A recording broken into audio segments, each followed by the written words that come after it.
Bonjour et bienvenue dans le podcast de Terre et Territoire. Aujourd'hui, Hervé Leroy, auteur du livre Les femmes inouïes des Hauts-de-France, nous raconte l'histoire de plusieurs femmes qui ont marqué la région.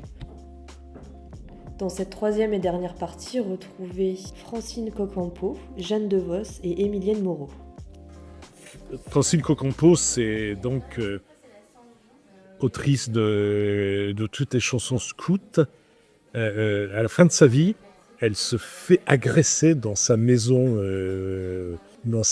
qui est dans le Var. Elle est laissée pour morte, elle est énucléée, elle est laissée dans un enfant terrible. Et elle passe le restant de sa vie à essayer de comprendre. Et elle écrit un bouquin qui sont des lettres à son agresseur, qui se termine, qui est un livre très très très très fort. Elle lui dit qu'elle aimerait le rencontrer, qu'il est très malheureux pour avoir commis ce qu'il a commis, et elle finit, au nom de sa foi chrétienne, pratiquement par lui pardonner.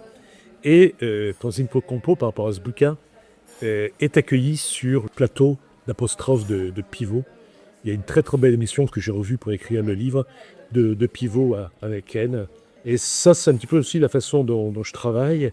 Par exemple, Denise Clazer, j'ai vu toutes les émissions avec Lina.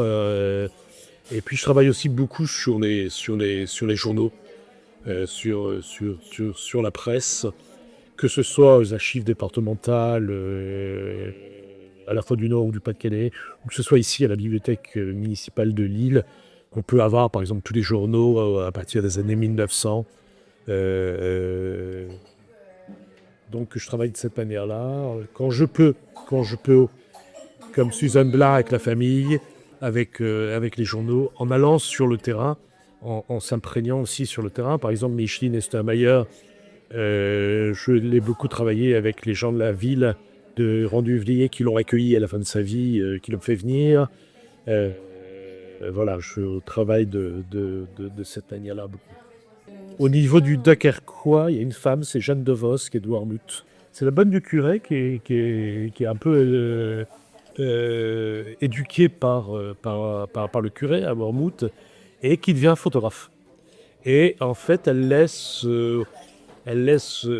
des archives photographiques et des premières femmes photographes avec un regard. Ces photos évoquent un peu Douaneau, tu vois, photos des enfants des Flandres. On voit toute l'évolution de la Flandre, du travail dans les champs.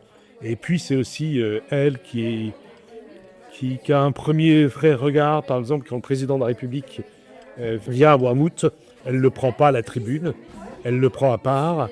Elle l'emmène dans un champ autour de Wormhout avec le clocher en contrefond et elle fait une photo comme ça, quoi, tu vois, quelque part une photo qui représente, qui fait penser à France Tanqui de Mitterrand à l'époque, voilà, des choses, voilà, tu vois.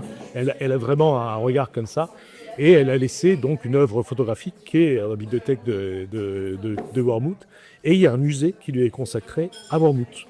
Il y a un petit musée Jeanne Devos à Wormhout. Émilienne Moreau à Los Angeles. Ses parents tiennent, pendant la Grande Guerre, une épicerie dans le centre de Los Angeles.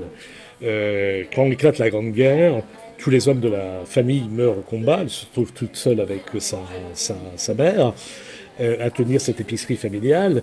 Et lorsque, à Los Angeles, les Allemands se retrouvent en première ligne, essayent de prendre Los Angeles lors de la bataille de Los Angeles face aux alliés anglais, Émilienne Moreau transforme l'épicerie familiale en infirmerie. Et les Allemands sont de plus en plus pressants alors qu'elle est en train de soigner un soldat anglais. L'arme du soldat anglais est sur l'espèce de table qui sert de table d'opération, de soins. Elle prend le pistolet en question et tire et abat 2-3 Allemands qui s'approchent de l'épicerie. Et donc sauve un peu l'épicerie. À partir de là, les Alliés se rendent compte de son acte et s'en servent un peu comme propagande. Elle devient l'héroïne de Los Angeles. Elle fait la une de l'illustration. Elle est reçue par le roi de George V à Londres. Elle est décorée des plus hautes médailles britanniques. Et en fait, les Alliés s'en servent un petit peu comme illustration de de la résistance de la population française face à l'Allemagne et de la légitimité du combat des Alliés face à l'Allemagne en France. Que son rêve, c'est de devenir institutrice. Donc l'illustration achète son récit pour lui payer ses études d'instit qu'elle devient, à tel point que pendant des années, elle ne pourra pas écrire son propre ouvrage parce qu'elle a vendu ses droits. Et finalement, elle finira par écrire son ouvrage où elle raconte sa vie, où elle met en exergue, l'exergue c'est dédié à sa petite fille, où elle dit peu importe si ma petite fille a lancé des pavés en mai 68, moi à son âge j'avais déjà tué 2 Allemands. Et cette femme, donc Émilienne Moreau, en Allemagne, par contre, représente tout ce que les Allemands détestent, c'est-à-dire que pour l'Allemagne, la population civile fait pas la guerre. La guerre, c'est une affaire de militaires. Et donc, en Allemagne, lorsque les nazis reviennent au pouvoir, ils se souviennent d'Émilienne Moreau. Il y a même apparemment quelques tentatives de l'éliminer par les services secrets allemands. Donc en 1940, forcément, elle rentre dans la résistance. De toute façon, elle ne peut pas faire vraiment les Allemands la recherche. Son mari s'appelle Justin Évra, c'est aussi un des patrons de la résistance. Et finalement, c'est une des seules femmes donc résistante des 2 guerres et qui sera compagnon de la libération par le général de Gaulle. Et pareil, elle est présentée comme l'héroïne de Los Angeles. Il y a un petit musée à Los Angeles qui lui est consacré.